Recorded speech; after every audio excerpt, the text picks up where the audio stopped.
रसिक मुरारी जी परम भक्त, कहते हैं उड़ीसा के ये परम भक्त हुए हैं, उड़ीसा में वास। माता पिता इनके परम भक्त, बहुत भगवान की भक्ति करते, संत महापुरुषों का आगमन हो तो उनकी खूब सेवा करते, अपने निज निवास पर कीर्तन कराते, गुरु चरण आना उनके घर पर होता, खूब सेवा पूजा करते। और यही भाव उनके मन में कि कोई घर में पुत्र रत्न की प्राप्ति हो जाए।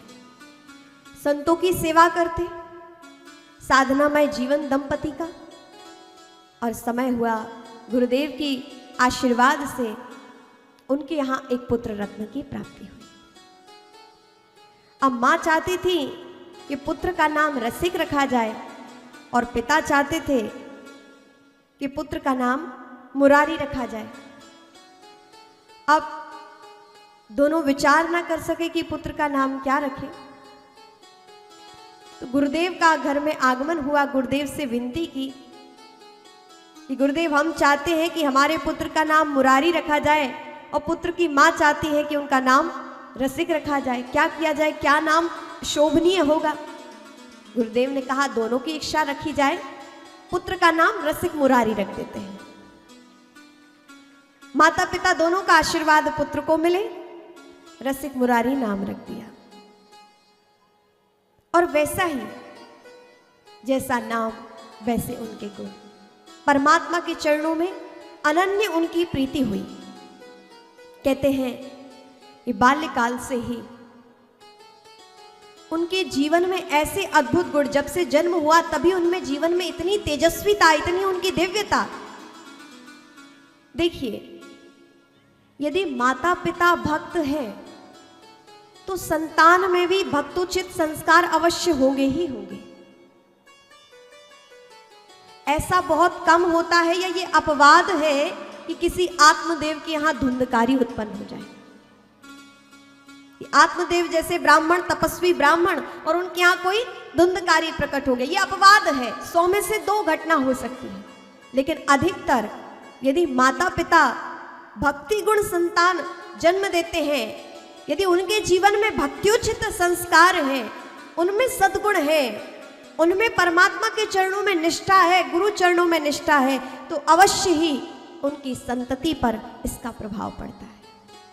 संतान भी सद्गुणी उत्पन्न होती है और उनके समक्ष वैसा व्यवहार भी करना चाहिए, क्योंकि माता पिता सोचते अभी तो बालक है और जिस प्रकार भी चाहे अपने शब्दों का प्रयोग करते, अपने व्यवहार का प्रयोग वर्तन करते हैं, लेकिन नहीं, कहीं ना कहीं सूक्ष्म रूप से उसकी ऊर्जा के आभा मंडल को प्राप्त कर रहा है वह जीव, वह आपकी संतति। इसलिए ये दंपति सदैव सुव्यवस्थित रहते, इन्होंने अपना जीवन व्यवस्थित रखा, संतों की सेवा की, और कहते इनके यहाँ जो पुत्र का जन्म हुआ वह भी भगवत भक्त कृपा अनुरूप उसके ऐसे ही तेजस्विता, ऐसे ही उसके गुण।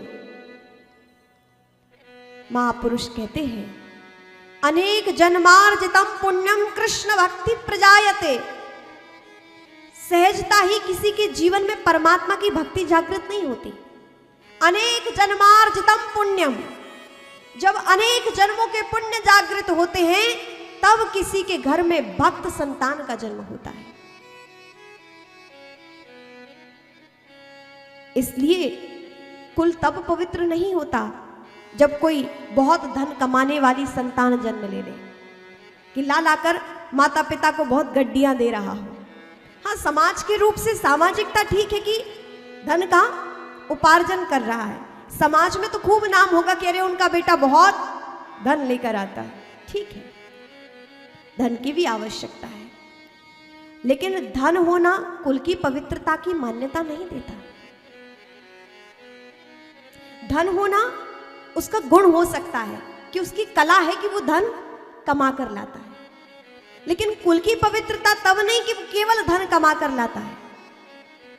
कुल की पवित्रता तब है जब उसके कुल में किसी भगवत भक्त संतान का जन्म हो जाए। कुलम पवित्रम जननी कृतार्था, उस माँ का संतान को जन्म देना धन्य हो जाता है जिस माँ के यहाँ भगवत भक्त संतान का जन्म होता है। और कृतार्था वसुंधरा पुण्यवती चते, ये पुण्यवती वसुंधरा भी, ये धरती भी, ये पृथ्वी अपने आप को तब पुण्यशाली समझती है जब उसकी गोद में कोई संत महापुरुष का अवतार हो जाता है। पृथ्वी भी कहती है कि मैं अपने आप को धन्य तब समझती हूं जब इस पृथ्वी पर मेरी गोद में किसी भक्त का, किसी महापुरुष का जन्म होता है। और हमारी भारत भूमि महापुरुषों से ही सुसज्जित है।